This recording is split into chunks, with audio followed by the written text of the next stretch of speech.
Hello everyone, Jay Warden here, and welcome to my recap and review of the episode where Silence has Lease, a much better episode than the season opener with some mild pacing issues.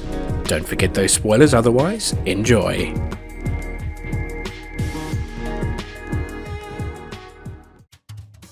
We open with Picard looking rather concerned, and it seems he's worried about Riker, who's decided to delve into the Klingon psyche by joining Worf in one of his holodeck games, where he can actually win some fights for a change. As Riker watches Worf prowl around, they both end up getting into a fight, and after victoriously crushing their enemies, Worf, filled with Klingon bloodlust, almost goes after Riker, but Riker manages to snap him out of it just in time and Worf ends the program. The Enterprise meanwhile is busy charting an unknown region of space, and it appears Data has found some sort of unusual anomaly which keeps appearing and disappearing. Zooming in on the view screen, we see some sort of blue smudge which Wesley comments looks like a hole in space. Data reports their sensors find nothing, and by nothing he really means it. No matter, no energy, just a completely blank void. Riker asks if there's anything like this in the Federation history books, and after a quick check, Data says not even remotely. Oh. So, with curiosities piqued, Picard decides to move the ship closer to get a better look and has Worf fire a probe into it, but it promptly vanishes without a trace and Worf gets rather freaked out, quickly suggesting a yellow alert. Picard wants to know why, but Worf is all embarrassed now because he was thinking of an old Klingon legend about creatures that devour whole ships and apologises for being such a pussy. Picard, unfazed, simply orders him to launch another probe, but with the same result as the first, so Worf then suggests firing a torpedo at it. Picard once again has the ship move closer, and as they continue to observe, the anomaly suddenly envelops the entire ship, and now they find themselves in some strange blue void with no visible stars. After making sure everything is fine, everyone seems so far largely unconcerned and simply curious about this strange phenomena, with Picard and Riker mentioning old tales of times when men thought the Earth was flat. Then for some reason, Pulaski comes to the bridge, apparently briefed on what's happened, and takes over investigating where they are. I'm sorry, but why the fuck is Pulaski here? Damn it, Jim, she's a doctor, not a science officer! As hard as the crew try though, they just can't make heads or tails of this strange place, so Picard decides they've wasted enough time here and Starfleet can send someone else to snoop around later, and orders the ship out of the void. But, try as they might, even at warp speeds they can't seem to escape the void, even though their readings indicate they should be well past the boundary by now. So, Data suggests dropping a beacon to monitor the distance they're travelling, and Picard makes it so.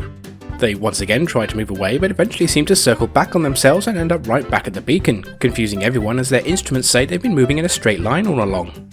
As they try to work out their next move, Worf picks up a ship closing, and before you can blink, a Romulan warbird is decloaked and starts firing on the ship. After trying to warn them to no avail, Picard returns fire and a single torpedo destroys the warbird. Picard thinks that was way too easy though, and Data reports there's not even any debris when Worf reports a second ship is now approaching, this time a Federation ship. A closer inspection reveals it's the Enterprise's sister ship, the USS Yamato, and despite appearing to be in good health, there are no life signs and no response to their hails. Wanting answers, Riker suggests he beams over and has a look, and Picard agrees, but only him and Worf. Although they were supposed to beam onto the Yamato's bridge, instead they end up separated in a corridor, and after some spooky shenanigans, finally meet up, and as they continue to wander, the ship seems to be defying any logical layout, and tricorder scans are showing the ship isn't made up of normal materials. Riker tries to contact Picard, but communications are cut off and the Enterprise suddenly loses power. So they head for a turbolift, but suddenly find themselves walking straight onto the bridge, which is definitely not where it should be. As they continue to look around, shit starts getting really spooky when they try to go back where they came from only to find another bridge, and as Worf tries another door, yet another bridge which he walks through, only to come back on himself, and it's all just getting a bit too much for our favourite Klingon as he starts to freak out, but Riker snaps him out of it. Meanwhile, back on the Enterprise, power comes back on and suddenly a hole opens up in the void, showing an exit back to normal space, but it quickly closes up again. O'Brien finally manages to restore a lock on Riker and Worf, and not a moment too soon as the Yamato suddenly vanishes.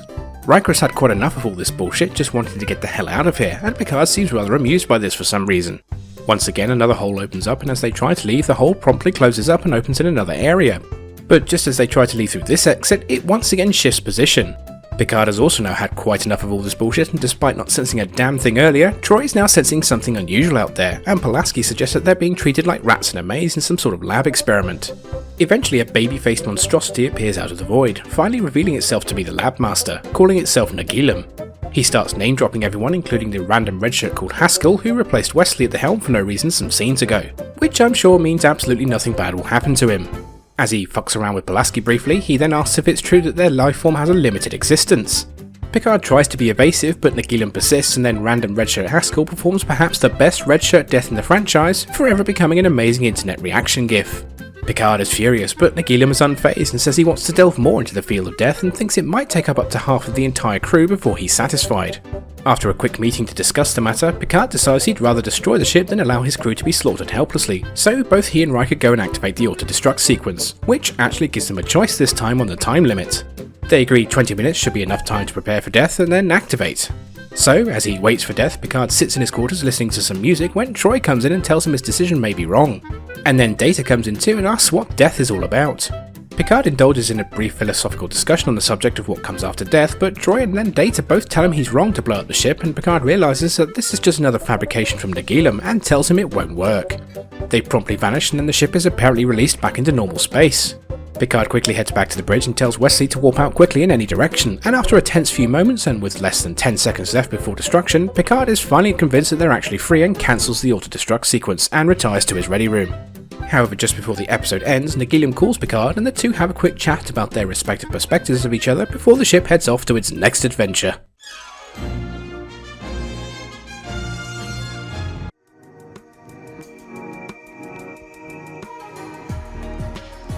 Well, this is a much better episode than the season opener, with a genuinely interesting mystery, though let down somewhat with a disappointing alien and some minor pacing issues. Unlike the previous episode, it's a nice, solidly focused story on a single plot with our crew trying to figure out this weird void they find themselves in. It has a fairly unusual coldish open as well. Aside from the usual quick expositional captain's log, it just goes straight to a nervous Picard and several moments of silence as he decides what to do with himself and letting Troy in on his concerns about Riker and Worf. After which we cut to the holodeck and learn that Riker is essentially trying to learn a bit more about our favourite Klingon and what makes him tick. These first few minutes gives us some nice characterization, showing Riker's willingness to immerse himself in another culture in order to learn and understand them, as well as showing us what Worf likes to get up to in his personal time. The episode also continues a thread established in the previous episode of Pulaski showing her dismissive, almost contemptuous attitude towards Data being a machine in a very rude fashion, though Data is not one to have his feelings hurt, of course. I like how the crew are initially not all that bothered when the ship gets swallowed up by the void. There's some mild concern, of course, to make sure all is well, but once it's established everything is okay, they continue to make observations and scan the area to see what they can make of the situation, before Picard gets bored and decides they need to leave, soon finding that they can't. I also like the increasing frustration and confusion that grows when things keep defying the normal laws of reality, shown most when Worf and Riker explore what appears to be the Enterprise's sister ship, where they get led about in a topsy-turvy world of confusing deck layouts and multiple bridges. I think it's also a smart way to use a limited budget by simply reusing an existing Enterprise set to show a more alien, weird version of a Federation ship. Worf in particular though seems the most freaked out by the whole situation, which I found kinda weird to begin with when he mentions an old folk tale about a creature that devours whole spaceships, and then later on as he loses his cool over the portal-like doors that lead to the same bridge. But I suppose for a guy who likes order and control in his job, as well as a short temper, a situation like this is bound to get under his skin. Even Riker loses his cool once he's back on board, showing his frustration and even fear, you could say, at what's going on, though why Picard looked somewhat amused by that seemed a little off to me. It gave me the impression that he was perhaps understanding what was going on here, but a few minutes later is seemingly shocked at the idea that they're being treated as lab rats. Perhaps a standout moment is the scene in Picard's quarters as he simply waits for the end. Although it's not really Troy or Data who come in, there's a great little philosophical discussion about death, what you might believe happens afterwards, and Picard's own beliefs on the matter. It's really nice characterization for him and is something that feels genuinely more like the Picard we're going to love and adore as he quietly talks about a subject that affects us all. I also enjoyed his dry, understated humour when Riker emphatically tells the computer he agrees to stop the auto-destruct sequence when Picard replies, "Simple yes would have sufficed, number one. I didn't want there to be any chance of misunderstanding. Of course." It's just a fun little character moment between the two officers. And can we also give a standout mention to our red shirt helmsman, who has forever become immortalised as an internet reaction gif for his brilliant death scene. His line delivery might have been on the crappy side, but that man went all out for his death. We don't even know what specifically kills him, we just know that it looks painfully terrifying. With that said, his appearance is a little jarring because for the first 15 minutes or so, Wesley is at the helm, but then it's this guy for the next 10 or 15 minutes until his death before Wesley is magically back at the helm. No explanation is given for Wesley's absence. I guess you could say his shift was over, but then why come back a short time later? Maybe he just went to take a dump. Who knows? How coincidentally lucky he was to be away at just the right time to not get killed horribly, I guess. My biggest issue with the crew here is the use of Pulaski. There was simply no good reason for her to suddenly be on the bridge and to even take over the investigation of the void by simply zooming in the view screen a few times before later pointing out the relative obvious that something is toying with or experimenting with them. It's not her job, she should be in sickbay and not on the bridge.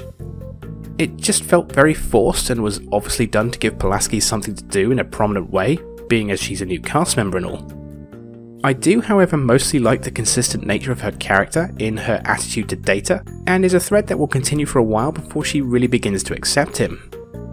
Otherwise, for me, the weakest aspect of the episode is Nagilum.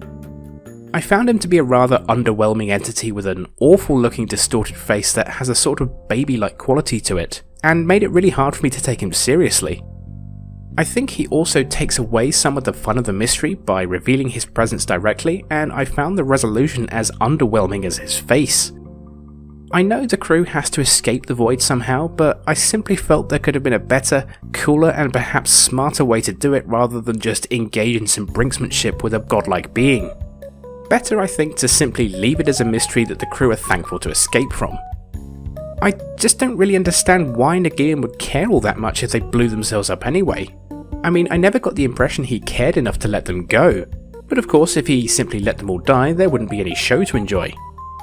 I also didn't like his observations of the crew's construction, being very selective in who he identifies as different in construction. Data is at least understandable since he isn't an organic being, but then he chooses Pulaski because she's a woman, not Worf because he's a Klingon, and also ignores Troy as a woman too, or, probably half the ship who are likely to be women. Again, I guess it's just to give Pulaski more screen time and have her do some more stuff to earn her paycheck. So yeah, a much better episode than The Child, a coherent story, an interesting mystery, some decent character stuff, but a kinda shitty alien of the week.